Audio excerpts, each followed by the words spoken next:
Antara abad ke-15 dan abad ke-16, Kesultanan Malaka atau Melaka di Semenanjung Melayu merupakan salah satu negara paling berpengaruh di Asia Tenggara. Hal ini tak lepas dari status yang berhasil disandang oleh ibu kotanya, yakni Bandar Malaka, yang oleh orang Eropa dijuluki sebagai Venesia dari Timur. Bandar Malaka adalah pusat perdagangan utama di Nusantara dan salah satu yang terpenting di seluruh Asia sepanjang eksistensinya sebagai ibu kota Kesultanan Malaka. Mengapa dan bagaimanakah sejarahnya? Malaka didirikan oleh Parameswara, seorang bangsawan Melayu yang telah melanglang buana sebagai penguasa di Palembang dan Singapura. Pada awalnya, Malaka hanyalah sebuah kampung nelayan kecil milik suku orang laut yang terletak di pesisir selatan Semenanjung Melayu. Antara tahun 1398 dan 1402, Parameswara tiba di tempat ini setelah ia terusir dari kerajaannya di Pulau Temasik atau Singapura yang runtuh akibat serangan-serangan militer dari Majapahit dan Ayutthaya, kekuatan-kekuatan regional utama di Asia Tenggara pada saat itu. Epos Dinasti Malaka, Sejarah Melayu dan Sulalatus Salatin menyatakan bahwa Parameswara tiba di Malaka setelah beberapa kali berpindah tempat dalam pelariannya dari Singapura. Ia akhirnya memutuskan untuk menetap di sana setelah melihat suatu interaksi antara anjing-anjing pemburu milik pengawalnya dan seekor kancil liar yang melewati mereka. Si kancil dapat memperdaya dan menceburkan anjing-anjing itu ke sungai, mengalahkan mereka. Peristiwa ini mengilhaminya untuk tinggal dan mengembangkan permukiman di tempat tersebut. Permukiman ini dinamakan Malaka, merujuk kepada nama pohon yang menaungi dirinya saat ia menyaksikan peristiwa tadi. Permukiman ini kemudian disatukan dengan kampung nelayan orang laut di daerah itu, di mana penduduknya bersedia mengabdi kepada Parameswara. Pendirian Malaka diperkirakan terjadi pada tahun 1402. Berbekal status dan pengalaman sebelumnya sebagai seorang bangsawan Melayu dan Raja Singapura, Parameswara mengangkat dirinya sebagai Raja Malaka. Sebuah kerajaan baru pun telah lahir. Parameswara berkeinginan agar kerajaannya ini mampu meraih kesuksesan dan kejayaan yang sama dengan kerajaan Singapura yang dahulu dipimpin olehnya. Pertama-tama ia harus mengamankan diri dari ambisi imperium-imperium besar yang mengelilinginya, yakni Majapahit dan Ayutthaya. Beruntunglah ia karena pada tahun 1405, Kekaisaran Ming Cina, negara terkuat di Asia dan salah satu yang terkuat di dunia saat itu, tengah mengadakan ekspedisi armada harta karunnya untuk menjamin keamanan jaringan perdagangan internasional di Samudra Hindia dan Pasifik Barat. Armada ini dipimpin oleh Laksamana Laut Cina Muslim yang terkenal, yakni Cheng Ho. Malaka adalah salah satu tempat yang dikunjungi oleh armada Cheng Ho dalam ekspedisi pertamanya pada tahun 1405.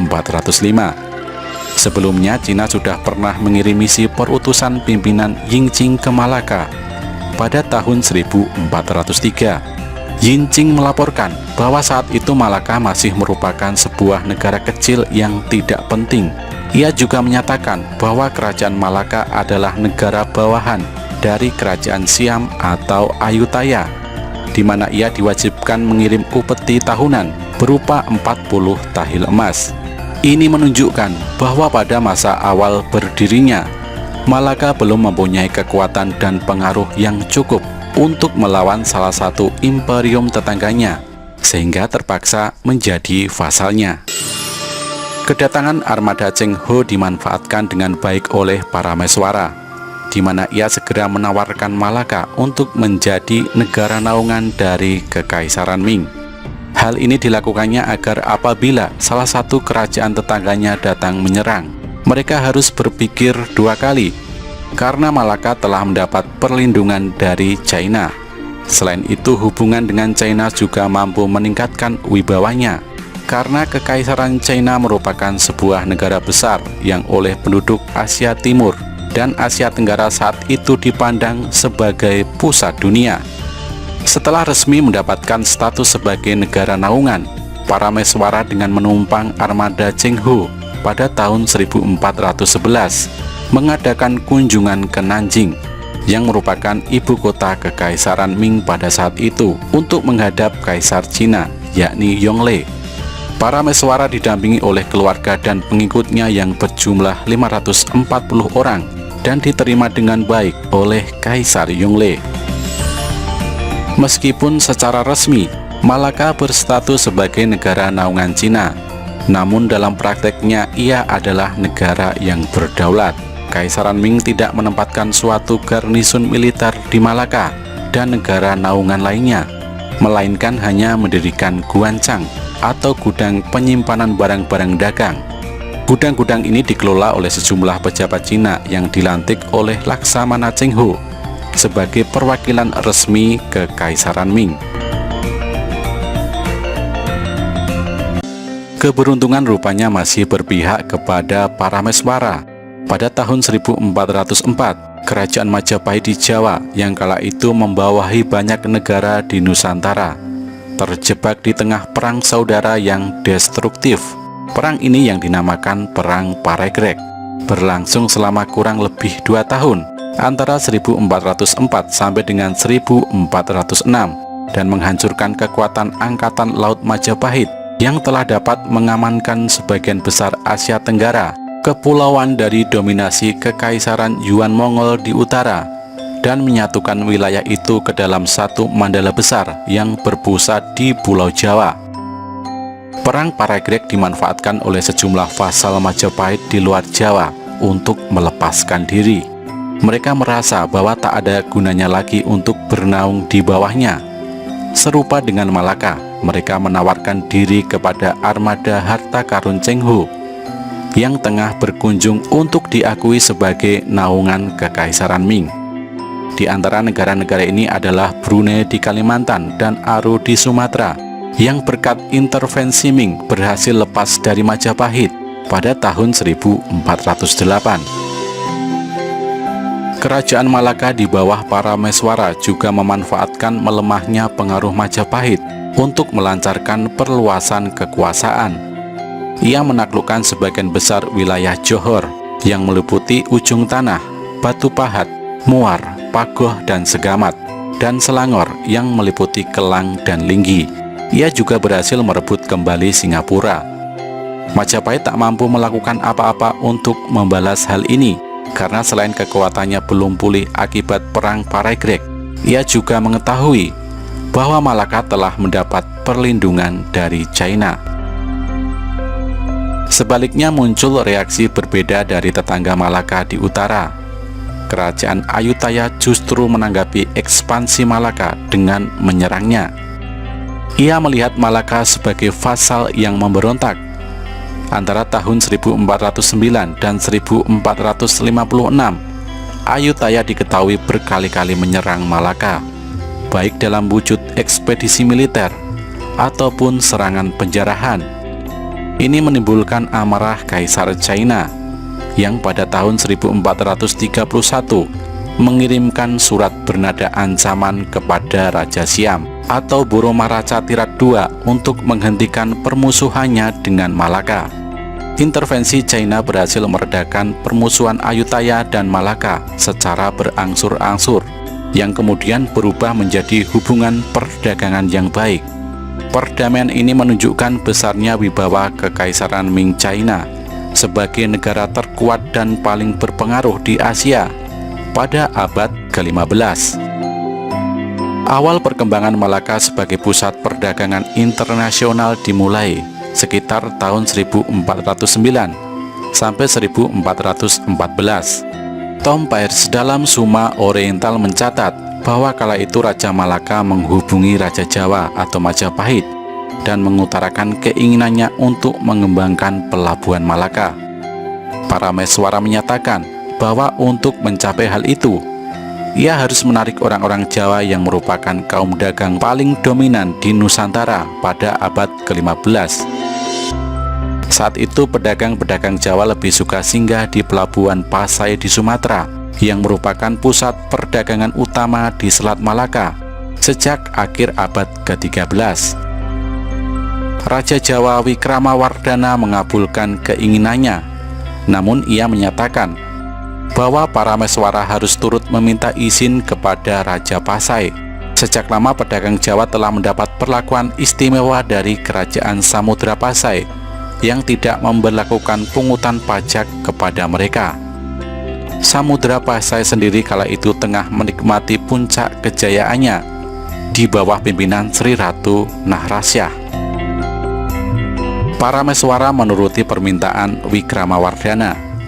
Ia kemudian menghubungi Ratu Nahrasya dan menyampaikan maksudnya.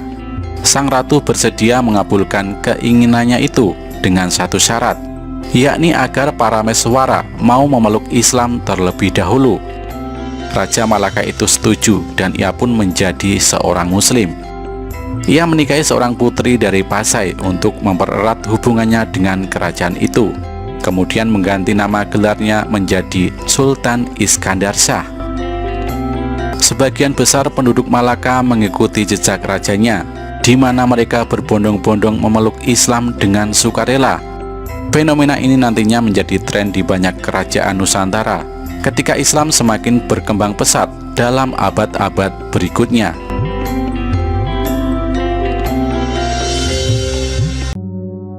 Keberhasilan diplomasi yang dilakukan oleh Parameswara ini berbuah keberuntungan ganda kepadanya. Selain berhasil menggait para pedagang Jawa ke pelabuhan Malaka, status barunya sebagai seorang raja Muslim juga berhasil menarik pedagang-pedagang Muslim dari India, Persia, dan Arab. Ekspedisi dinasti Ming yang masih terus berlangsung hingga tahun 1433 juga ikut memberikan sumbangan. Orang-orang China berdatangan dan mulai menetap di Malaka, khususnya orang Hui Muslim yang membentuk sebagian kru armada harta karun Cheng Ho. Parameswara berhasil menggapai impiannya untuk menjadikan Malaka sebagai pusat perdagangan yang sukses seperti Singapura sebelumnya, bahkan kini jauh melampauinya. Malaka pun berangsur-angsur berkembang menjadi pusat perdagangan utama di Nusantara dan salah satu titik terpenting dalam jaringan perdagangan internasional Samudra Hindia. Perubahan Malaka menjadi negara Islam dan perkembangannya sebagai pusat perdagangan internasional tak dapat dilepaskan dari keberhasilan diplomasi Parameswara dalam berhubungan dengan kerajaan-kerajaan besar di sekitarnya, terutama Samudra Pasai, Majapahit, dan Ming. Raja-raja Malaka berikutnya melanjutkan kebijakan Parameswara. Raja terbesarnya Sultan Mansur Shah mempererat hubungan diplomatiknya dengan ketiga kerajaan besar itu, yang telah ikut berkontribusi dalam perkembangan Malaka menjadi pelabuhan dagang utama di Nusantara. Sultan Mansur Shah menikahi seorang putri China bernama Hang Lingpo atau Hang Liu, yang oleh naskah-naskah Melayu disebutkan sebagai putri dari Kaisar China, meskipun lebih mungkin jika ia merupakan putri dari pejabat yang kedudukannya lebih rendah, barangkali sah bandar dari salah satu kota pelabuhan di China Selatan, atau kapten kapal yang mempunyai hubungan baik dengan Sultan Malaka. Pada tahun 1459, Sultan Mansur Shah melawat ke Istana Majapahit di Jawa Timur untuk melamar Raden Galuh Cenderakirana, seorang putri dari Raja Majapahit saat itu, Girisawardhana atau Brawijaya III. Lawatan ini disambut dengan meriah oleh Majapahit, menunjukkan eratnya hubungan kedua negara itu. Raja Majapahit bersedia menikahkan putrinya dengan Sultan Mansur Shah. Sebagai hadiah atas pernikahan itu, Raja Majapahit bahkan bersedia menyerahkan kekuasaannya atas Keritang atau Indragiri, Jambi, dan Tungkal di Sumatera serta Siantan di Kepulauan Riau kepada Malaka. Pada tahun 1468, Malaka mengintervensi sebuah perebutan tahta di Samudra Pasai. Sultan Mansur Shah mendukung Sultan Zainal Abidin III yang tersingkir dari tahtanya dan membantu merebutnya kembali dengan mengirimkan armada Laut Malaka pimpinan Bendahara Tuan Perak. Sempat terjadi ketegangan hubungan setelah penobatan Sultan Zainal Abidin III, di mana ia menolak tawaran Tun Perak yang menginginkan agar Samudra Pasai menjadi vasal Malaka. Namun hubungan kedua negara segera membaik dan terus dipererat lagi, khususnya di bidang keagamaan dan kesusastraan. Dari Samudra Pasailah, Malaka mengadopsi huruf Jawi atau Arab Melayu, yang kemudian menjadi standar penulisan resmi di dunia Melayu, seiring dengan semakin berkembangnya Islam di kawasan ini. Masa pemerintahan Sultan Mansur Shah seringkali dianggap sebagai puncak kejayaan Kesultanan Malaka. Di bawah kekuasaannya, Malaka melancarkan perluasan wilayah ke Sumatera dan Malaya, baik melalui cara damai maupun peperangan. Ia menaklukkan negeri-negeri di Sumatera seperti Rokan, Siak, dan Kampar dengan ekspedisi militer. Raja-rajanya diislamkan dan dilebur ke dalam dinasti Malaka melalui ikatan perkawinan. Ekspansi ke Malaya juga dilakukan dengan cara serupa, di mana Malaka berhasil menaklukkan Pahang dan Terengganu.